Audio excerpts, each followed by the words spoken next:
हरे कृष्णा, जय श्री हरि, ओम नमः शिवाय। मैं हूँ वामिका और आप सभी को माघ मास के शुक्ल पक्ष की जया एकादशी की हार्दिक शुभकामनाएं। आज माघ मास के शुक्ल पक्ष की जया एकादशी का व्रत है। जया एकादशी को पिशाच योनि से मुक्ति दिलाने वाली एकादशी माना जाता है।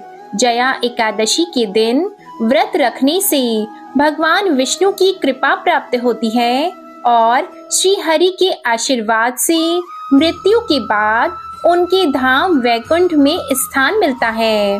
साथ ही पितरों को पिशाच योनि से छुटकारा मिल जाता है और उन्हें मोक्ष प्राप्त होता है। आज की इस वीडियो में आप सुनेंगे जया एकादशी की संपूर्ण व्रत कथा और आरती। प्रेम से बोलिए भगवान श्री लक्ष्मी नारायण जी की जय। राधे कृष्ण भगवान की जय। तो आइए पूर्ण श्रद्धा और भक्ति भाव से श्री लक्ष्मी नारायण जी के चरणों का ध्यान करते हुए जया एकादशी की पहली कथा को सुनते हैं। एक बार धर्मराज युधिष्ठिर ने भगवान श्री कृष्ण से कहा, हे भगवान, आपने माघ मास के कृष्ण पक्ष की षटतिला एकादशी का अत्यंत सुंदर वर्णन किया है। आप स्वदेज, अंडज, उद्भिज और जरायुज चारों प्रकार के जीवों के उत्पन्न, पालन तथा नाश करने वाले हैं। अब आप कृपया करके माघ शुक्ल एकादशी का वर्णन कीजिए। इसका क्या नाम है, इसके व्रत की क्या विधि है और इसमें कौन से देवता का पूजन किया जाता है। तब भगवान श्री कृष्ण कहने लगे, हे राजन, इस एकादशी का नाम जया एकादशी है। इसका व्रत करने से मनुष्य ब्रह्म हत्या आदि पापों से छूटकर मोक्ष को प्राप्त होता है तथा इसके प्रभाव से भूत पिशाच आदि योनियों से मुक्त हो जाता है। इस व्रत को विधि पूर्वक करना चाहिए। अब मैं तुमसे पद्म पुराण में वर्णित इसकी महिमा की एक कथा सुनाता हूँ। देवराज इंद्र स्वर्ग में राज करते थे और अन्य सब देवगण सुख पूर्वक स्वर्ग में रहते थे। एक समय इंद्र अपनी इच्छा के अनुसार नंदन वन में अप्सराओं के साथ विहार कर रहे थे और गंधर्व गान कर रहे थे। उन गंधर्वों में प्रसिद्ध पुष्पदंत तथा उसकी कन्या पुष्पवती और चित्रसेन तथा उसकी स्त्री मालिनी भी उपस्थित थे।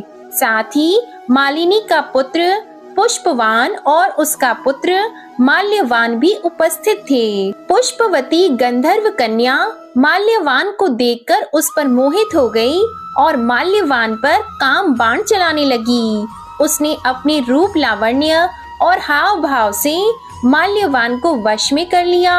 हे राजन, वह पुष्पवती अत्यंत सुंदर थी। अब वे इंद्र को प्रसन्न करने के लिए गान करने लगे, परंतु परस्पर मोहित होने के कारण उनका चित्त भ्रमित हो गया था।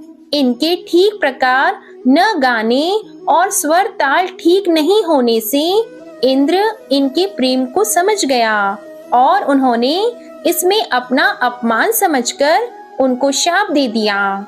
इंद्र ने कहा, हे मूर्खों, तुमने मेरी आज्ञा का उल्लंघन किया है, इसलिए तुम्हें धिक्कार है। अब तुम दोनों स्त्री पुरुष के रूप में मृत्यु लोक में जाकर पिशाच रूप धारण करो और अपने कर्म का फल भोगो। इंद्र का ऐसा शाप सुनकर वे अत्यंत दुखी हुए और हिमालय पर्वत पर दुख पूर्वक अपना जीवन व्यतीत करने लगे। उन्हें गंध, रस तथा स्पर्श आदि का कुछ भी ज्ञान नहीं था। वहां उनको महान दुख मिल रहे थे। उन्हें एक क्षण के लिए भी निद्रा नहीं आती थी। उस जगह अत्यंत सर्दी थी, इससे उनके रोंगटे खड़े रहते और सर्दी के मारे उनके दांत किटकिटाते थे। एक दिन पिशाच ने अपनी स्त्री से कहा कि पिछले जन्म में हमने ऐसे कौन से पाप किए थे जिससे हमको यह दुखदायी पिशाच योनि प्राप्त हुई। इस पिशाच योनि से तो नरक के दुख सहना ही उत्तम है, अतः हमें अब किसी प्रकार का पाप नहीं करना चाहिए। इस प्रकार विचार करते हुए वे अपने दिन व्यतीत कर रहे थे। दैव योग से तभी माघ मास में शुक्ल पक्ष की जया नामक एकादशी आई।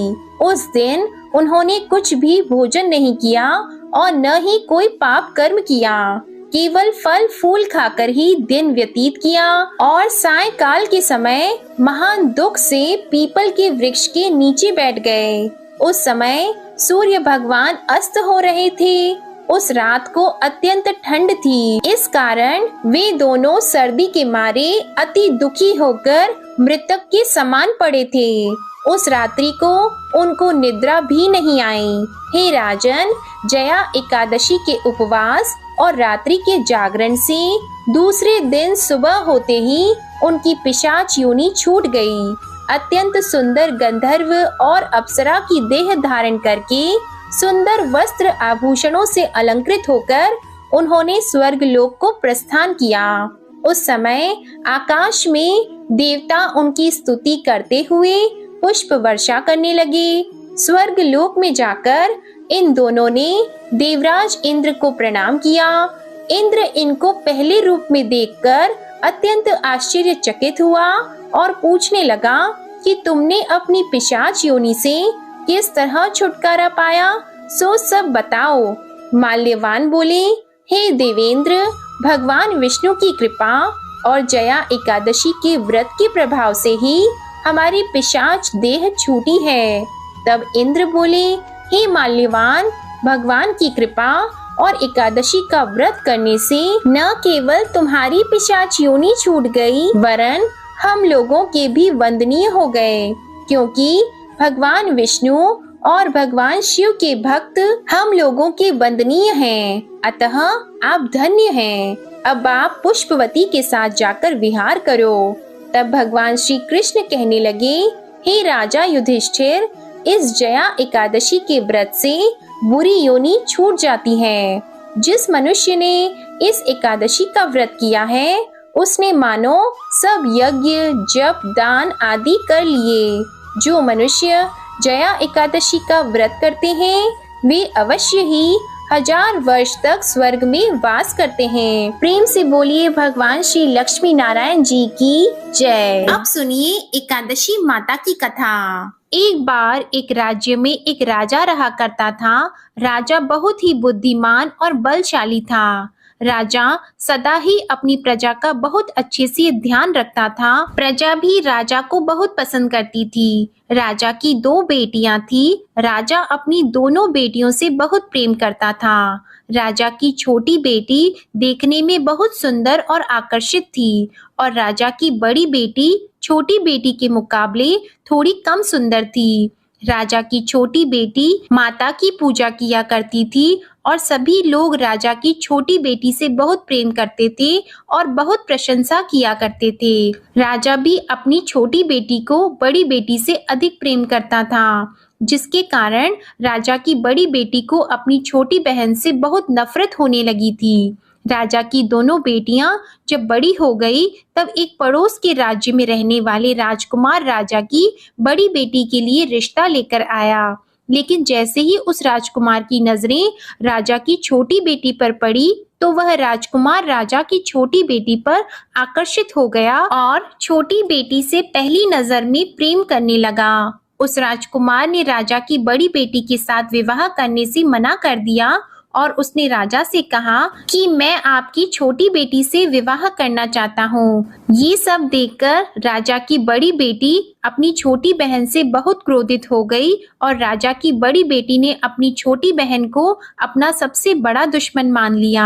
राजा की बड़ी बेटी ने अपनी छोटी बहन से बदला लेने का निर्णय किया। राजा की बड़ी बेटी ने अपनी छोटी बहन को जान से मारने का उपाय सोचा। राजा की बड़ी बेटी ने अपनी छोटी बहन को मारने के लिए सबसे पहले एक लड्डू में जहर मिलाकर अपनी छोटी बहन को दे दिया और उसको लड्डू खाने के लिए कहा। लेकिन लड्डू खाने के बाद भी छोटी बहन को कुछ भी नहीं हुआ। बड़ी बहन ये देखकर बहुत आश्चर्यचकित हो गई, लेकिन बड़ी बहन ने हार नहीं मानी। जब उसकी छोटी बहन रात में कमरे में सो रही थी, तब उसने एक मटके में सांप रखकर उसके कमरे में छोड़ दिया, लेकिन सांप भी छोटी बहन का कुछ नहीं कर पाया। जिसके बाद बड़ी बहन ने अपनी छोटी बहन से कहा कि चलो हम लोग कुएं में से पानी भर कर लाते हैं, जिसके लिए वह अपनी छोटी बहन को पानी भरने के बहाने कुएं के पास ले गई और उसने अपनी छोटी बहन को कुएं में धक्का दे दिया।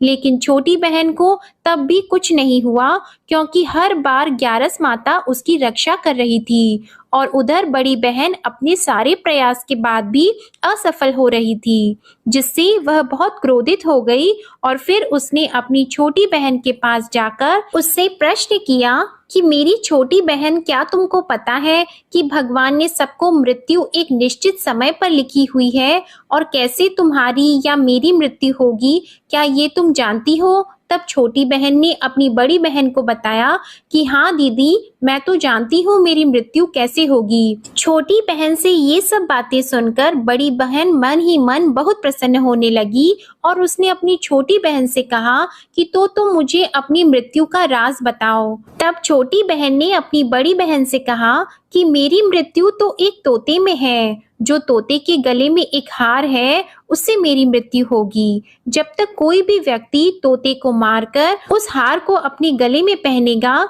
तो मैं मूर्छित हो जाऊंगी और जैसे ही उस हार को अपने गले से उतारेगा तो मैं वापस से जीवित हो जाऊंगी। अपनी छोटी बहन की मृत्यु का राज जानकर बड़ी बहन बहुत खुश हुई और उसने अपनी छोटी बहन को मारने के लिए उसके पालतू तोते को ढूंढना शुरू कर दिया और छोटी बहन को इस बात का आभास हो गया था कि कोई उसकी जान लेना चाहता है, जिसके लिए वह अपने पिताजी के पास गई और उसने अपने पिताजी से कहा कि पिताजी, मेरी मृत्यु के बाद आप मुझे मत जलाइएगा, बल्कि आप मुझे अपनी पुरानी वाली हवेली में एक पलंग में लिटाकर छोड़ दीजिएगा। अपनी छोटी लड़की की ये बातें सुनकर राजा बहुत आश्चर्यचकित हो गया। राजा ने अपनी छोटी बेटी से पूछा कि बेटी, तुम ये क्या कह रही हो? तब राजा की छोटी बेटी ने बताया कि पिताजी, समय किसी के लिए नहीं रुकता है, क्या कब किसको हो जाए इसका किसी को कुछ नहीं पता।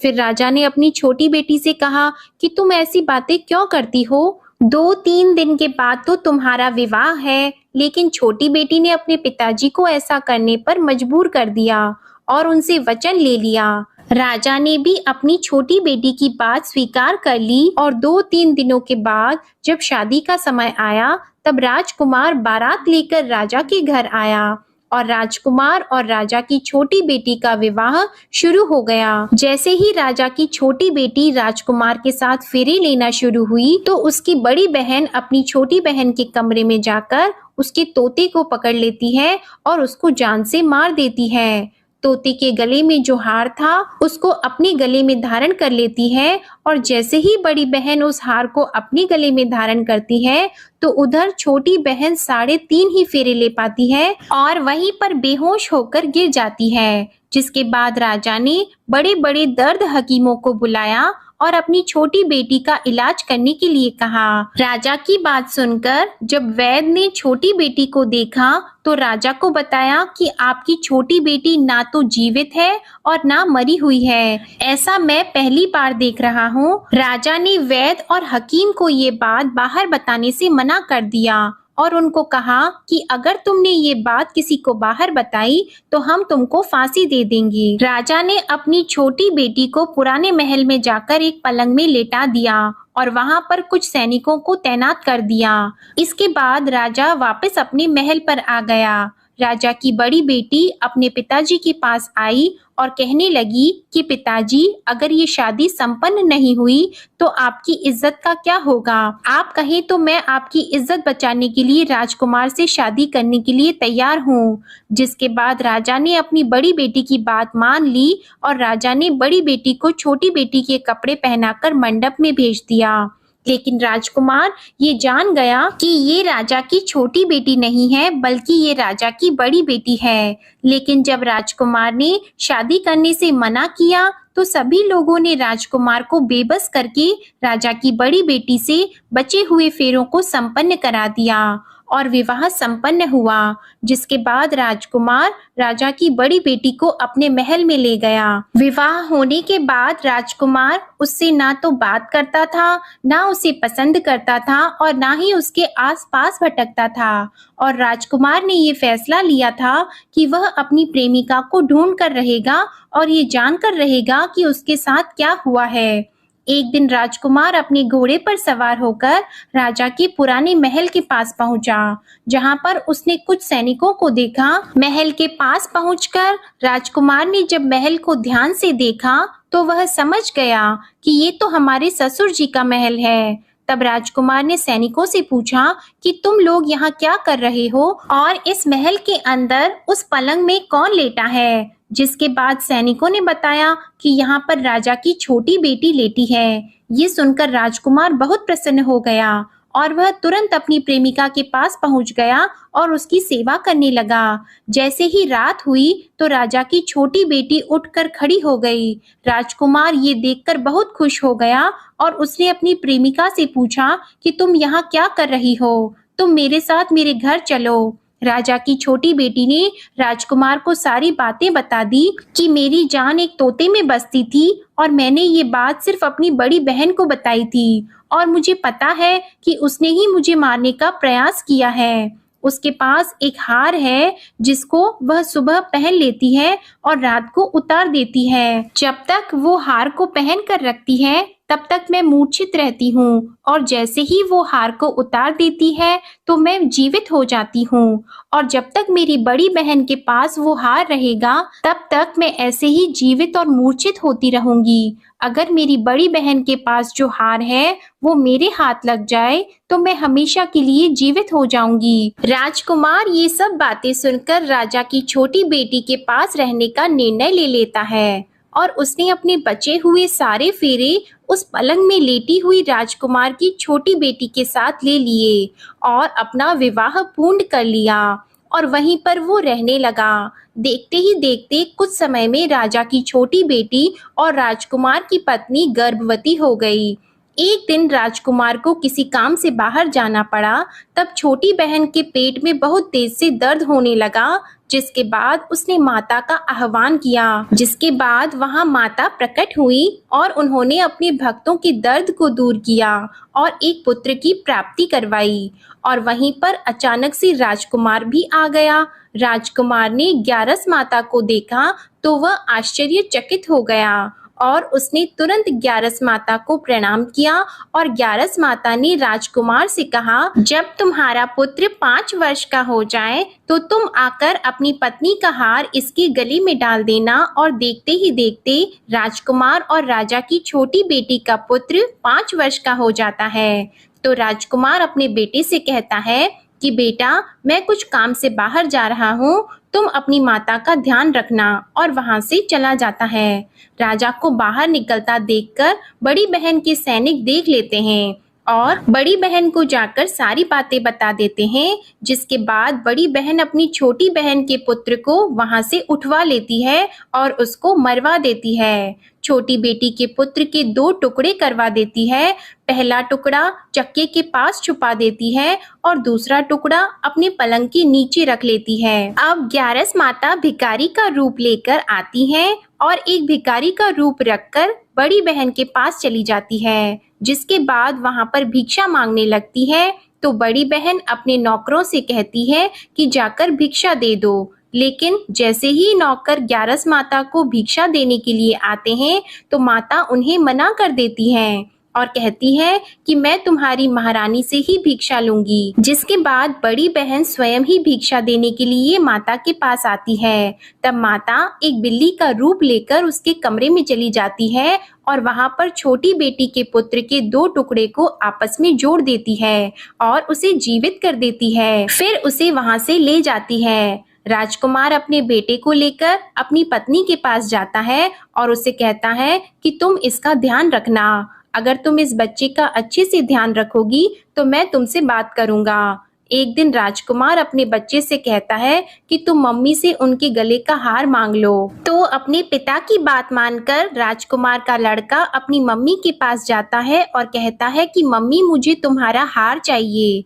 यह सुनकर पहले तो बड़ी बहन बहुत क्रोधित होती है, पर उसको यह याद आता है कि राजकुमार ने कहा था कि अगर मैं इस बच्चे का ध्यान अच्छे से रखूंगी तो वह मुझसे बात करेंगे, जिसके कारण वह हार उस बच्चे को दे देती है और वह तुरंत हार को ले जाकर अपने पिताजी को दे देता है। और तभी राजकुमार अपने बेटे को लेकर वहां से जाने लगता है और अपनी पत्नी से कहता है कि तुम हमारे लिए खाना बनाकर रखना, मैं शाम को आकर तुम्हारे साथ खाना खाऊंगा।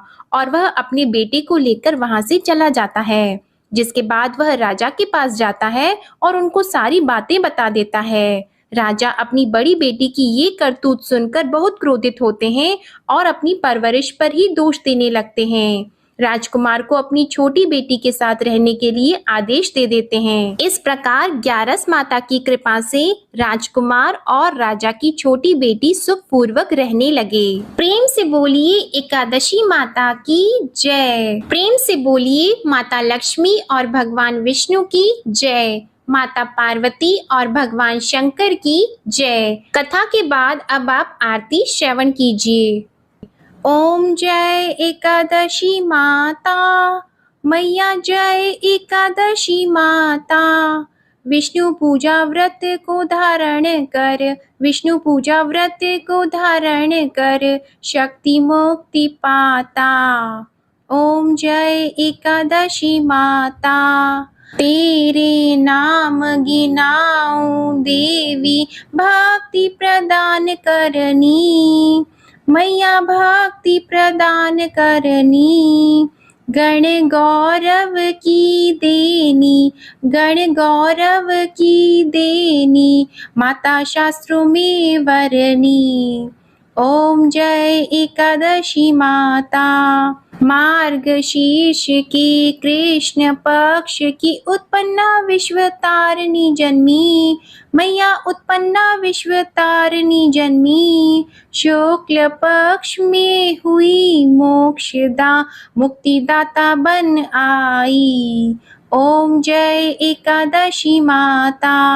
पौष के कृष्ण पक्ष की सफला नामक है, सफला नामक है।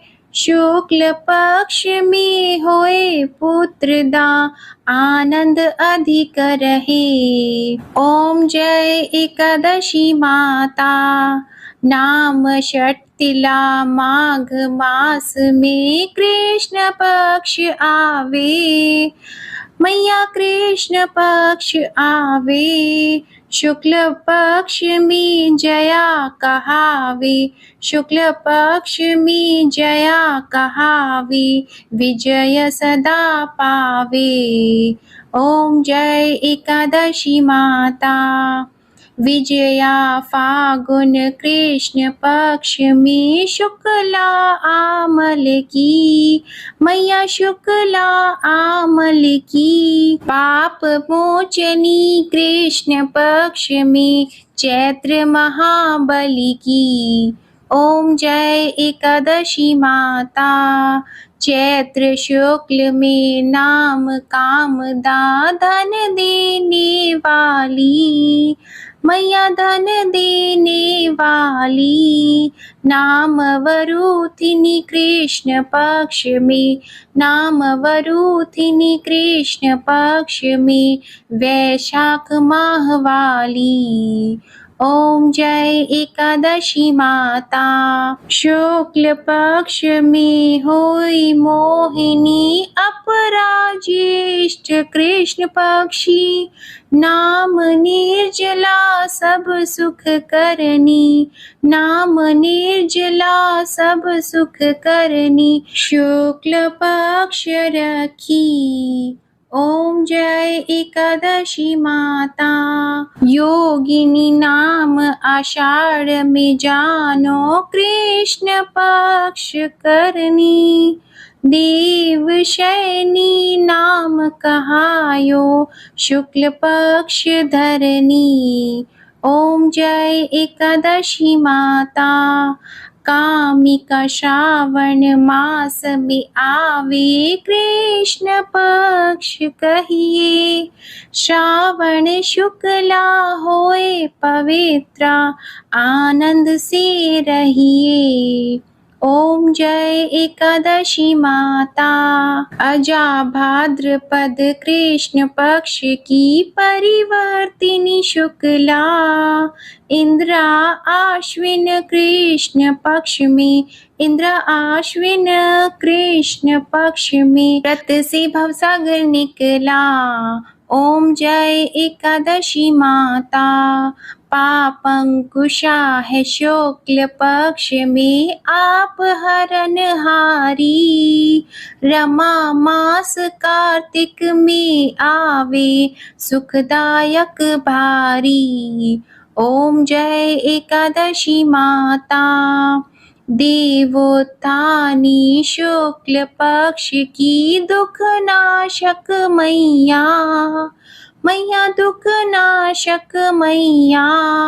पावन मास में करूं विनती, पावन मास में करूं विनती, पार करो नैया। ओम जय एकादशी माता। परमा कृष्ण पक्ष में होती जन मंगल करनी, मैया जन मंगल करनी। शुक्ल मास में होए पद्मिनी, शुक्ल मास में होए पद्मिनी, दुख दारिद्र हरनी। ओम जय एकादशी माता। जो कोई आरती एकादशी की भक्ति सहित गावे, मैया भक्ति सहित गावे। जन गुर्दिता स्वर्ग का वासा, जन गुर्दिता स्वर्ग का वासा, निश्चय वह पावे। ओम जय एकादशी माता। ओम जय एकादशी माता। ओम जय एकादशी माता। प्रेम से बोलिए एकादशी माता की जय। प्रेम से बोलिए श्री लक्ष्मी नारायण भगवान की जय। आशा करती हूँ आप सभी का जया एकादशी का व्रत सफल हो और भगवान श्री लक्ष्मी नारायण जी की कृपा आप और आपके पूरे परिवार पर सदा बनी रहे। आज की वीडियो पसंद आई हो तो वीडियो को लाइक जरूर कीजिएगा, शेयर कीजिएगा और कमेंट में श्री लक्ष्मी नारायण जी और एकादशी माता की जय भी जरूर लिखिएगा। इसी के साथ आप हमारे चैनल आध्यात्मिक सागर को सब्सक्राइब जरूर कीजिएगा। प्रेम से बोलिए भगवान श्री हरि विष्णु जी की जय।